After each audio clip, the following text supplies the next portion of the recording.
الذي خلق الموت والحياة ليبلوكم أيكم أحسن عملا وهو العزيز الغفور.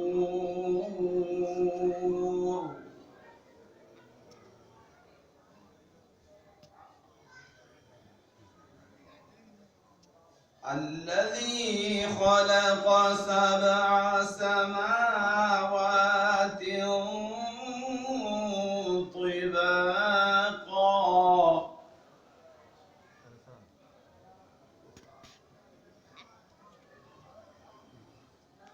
ما ترى في خلق الرحمن من تفاوت فارجع البصر هل ترى من فطور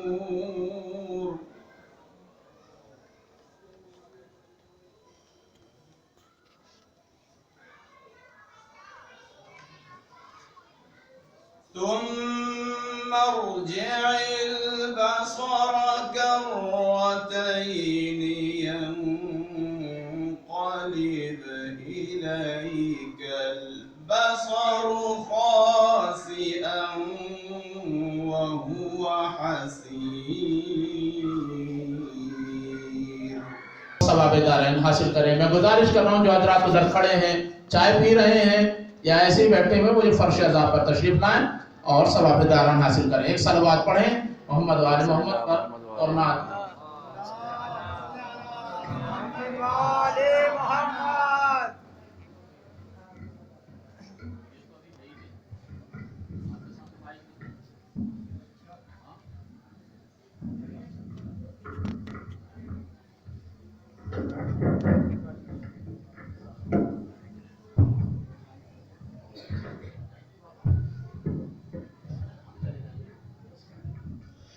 دیکھیے جو سامنے کافی پی رہے ہیں ان سے گزارش ہے کہ جلدی سے پی کے یہاں آ جائیں, اور جو لوگ صرف کھڑے ہیں ان سے بھی گزارش ہے کہ سردی سے بہتر یہ جگہ ہے, موسم بدل رہا ہے, بیمار پڑ جائیں گے, زیادہ بہتر ہے اندر آ کے بیٹھ جائیں.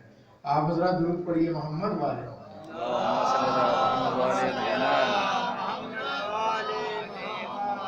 نعت پاک کا مطلب پیش ہے.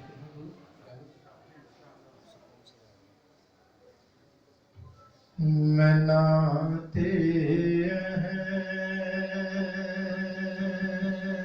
احمد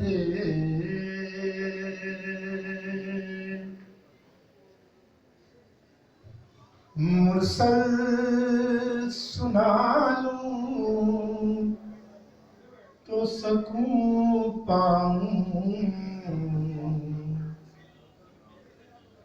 میں نعت احمد مرسل سنا لوں تو سکون پاؤں. غلامی کی سند آقا سے پالوں تو سکون پاؤں. میں نعت احمد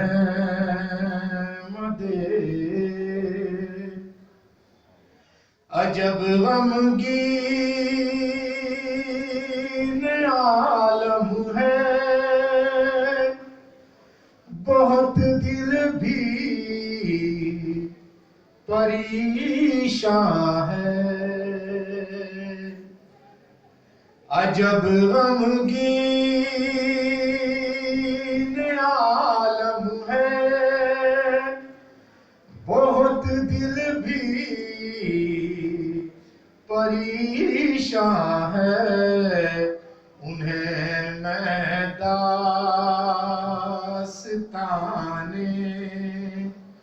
غم سنا لوں تو سکون پاؤں میں ناتے احمد.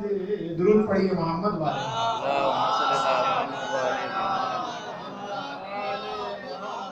لیکن نعت کے الگ الگ رنگ ہوتے ہیں. میں نے اس انداز میں کہنے کی کوشش کی ہے. ملاحظہ فرمائیں. ہے تاریکی زمانے میں نظر کچھ بھی نہیں آتا. ہے تاریکی زمانے میں نظر کچھ بھی نہیں آتا. میں ان کے نور کی مشعل جلا لوں تو سکون پاؤں میں ناتے احمد. تصور میں مدینے کے گلی کوچے ہی رہتے ہیں. تصور میں مدینے کے گلی کوچے ہی رہتے ہیں. نبی کا روضہ آنکھوں سے لگا لوں تو سکون پاؤں میں ناتے احمد. اور یہ شعر ملاحظہ فرمائیں. نظر میں سبز گنبد ہے خیالوں میں مدینہ ہے. نظر میں سبز گنبد ہے خیالوں میں مدینہ ہے. میں دل میں ذرے ذرے کو بسا لوں تو سکون پاؤں. درود پڑھیے محمد والے.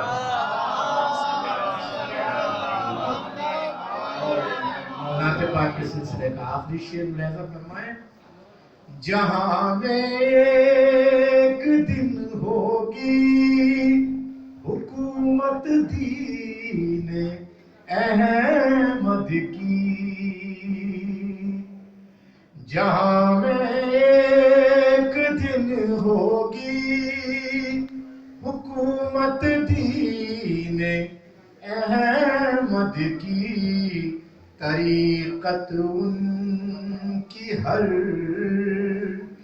دل میں بسا لوں تو سکون پاؤں میں ناتے احمد. مولانا غازی صاحب آخری شعر. جی مقطع کا شعر ملاحظہ فرمائیں. مقطع. میں ناتے احمد مرسل سنا لوں تو سکون پاؤں. ہے دل میں آرزو انجم زیارت کو میں جاؤں گا.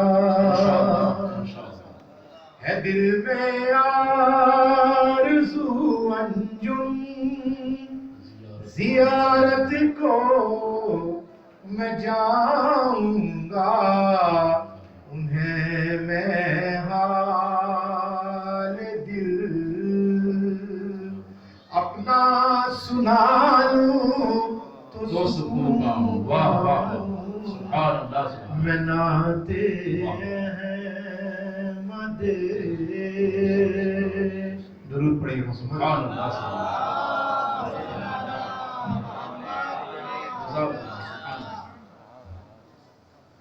جناب انجم جعفری صاحب نعت پاک کے اشعار آپ کی خدمت میں پیش فرما رہے تھے. یہ الگ بات ہے کہ ہم لوگ پتہ نہیں کیوں نعت کو اس انداز سے نہیں سنتے ہیں جو واقعاً سننے کا حق ہے، اور ہم سبھی شامل ہیں اس کے اندر۔ باہر جو حضرات ادھر ادھر ٹہل رہے ہیں، میری گزارش ہے ان سے کہ وہ اگر واقعاً جلسے میں تشریف لائے ہیں تو جلسے میں تشریف لا کر ثواب دارین حاصل کریں، اور اگر صرف زیارت کے لیے آئے ہیں تو وہ ان کی مرضی ہے، لیکن جلسے میں تشریف لائیں گے تو تعزیت بھی ہوگی اور ان کا آنا یہاں پر سوارت بھی ہوگا، تو تشریف لا کر ثواب دارین حاصل کریں۔ یہ جلسے تعزیت ہے ڈاکٹر قلب صادق صاحب قبلہ اللہ مقامہ کے عنوان سے ایک بہترین عالم دین اور ایک زبردست خدمت قوم کرنے والا، جس نے علمی اعتبار سے اتنے چراغ روشن کر دیے ہیں کہ جن کی لو کبھی مدھم نہیں ہوگی۔ دنیا بھر میں انہوں نے علم کا پیغام پہنچایا، جہاں بھی پہنچے، جہاں بھی تقاریر کی، ان کی بس ایک ہی تمنا رہتی تھی کہ تمام نسل انسانی علم سے آراستہ ہو، اور ان کے وہاں کسی طرح کی کوئی نسلی، کوئی مذہبی یا کسی طرح کی قید نہیں تھی، بلکہ وہ تمام لوگوں کے لیے اس بات کا پیغام دیا کرتے تھے کہ علم سے آراستہ ہوں، اور اگر علم ہے تو ساری دنیا آپ کے قدموں میں ہوگی، اور اگر علم نہیں ہے تو سب کچھ ہوتے ہوئے بھی انسان بیکار ہے، اس کے پاس کچھ بھی نہیں ہے۔ علمی اعتبار سے جتنے کارنامے انہوں نے انجام دیے، انہوں نے کبھی پیچھے مڑ کے نہیں دیکھا۔ لوگوں نے نہ جانے کیا کیا ان کے لیے کہا، وہ الفاظ دہرائے نہیں جا سکتے جن الفاظ سے ان کو نوازا گیا، ان کے لیے کہا گئے، ان کے لیے کہے گئے وہ الفاظ۔ لیکن اس کے باوجود ڈاکٹر قلب صادق صاحب قبلہ اللہ مقامہ نے کبھی مڑ کر نہیں دیکھا، کبھی اس کا جواب تک نہیں دیا، اور جب ان سے سوال کیا گیا کہ آپ اس کا جواب کیوں نہیں دیتے، تو کہتے ہیں کہ اگر میں ان کا جواب دینے لگوں تو انہی جوابوں میں الجھ کے رہ جاؤں گا، اور میرا مشن یہیں پر رک کر رہ جائے گا، آگے نہیں بڑھ پائے گا۔ کبھی کسی سے کوئی جھگڑا نہیں کیا، ان کی بس ایک ہی تمنا تھی، ایک ہی آرزو تھی کہ یہ نسل انسانی، ہماری جو نسل تازہ ہے، جو ہم جدید دور میں ہیں، ہر اعتبار سے ہم علمی کارناموں کو انجام دیں، اس کے لیے اسکولز، کالجز وغیرہ یہ کھولے جائیں۔ جتنا ان سے ممکن تھا انہوں نے کیا بھی، اور بھی ان کی تمنا رہ گئی جو نہیں ہو پائی، لیکن انشاءاللہ مستقبل میں پروردگار عالم ایسی ہستیاں پیدا کرے کہ جو ان کی اس آرزو کو، اس تمنا کو پورا کر سکے۔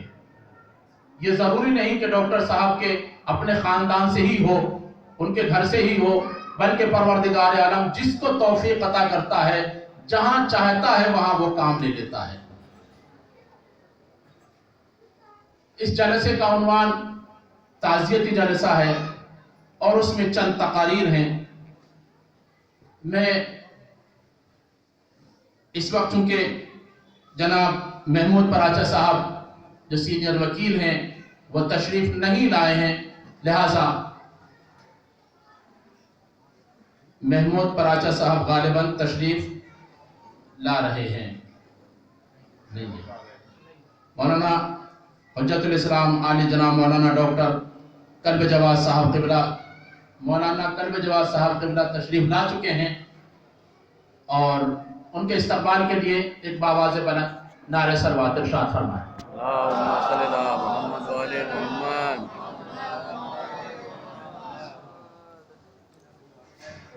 ایک اور صلوات پڑھیں محمد و آل محمد پر۔ اللہم صلی علی محمد۔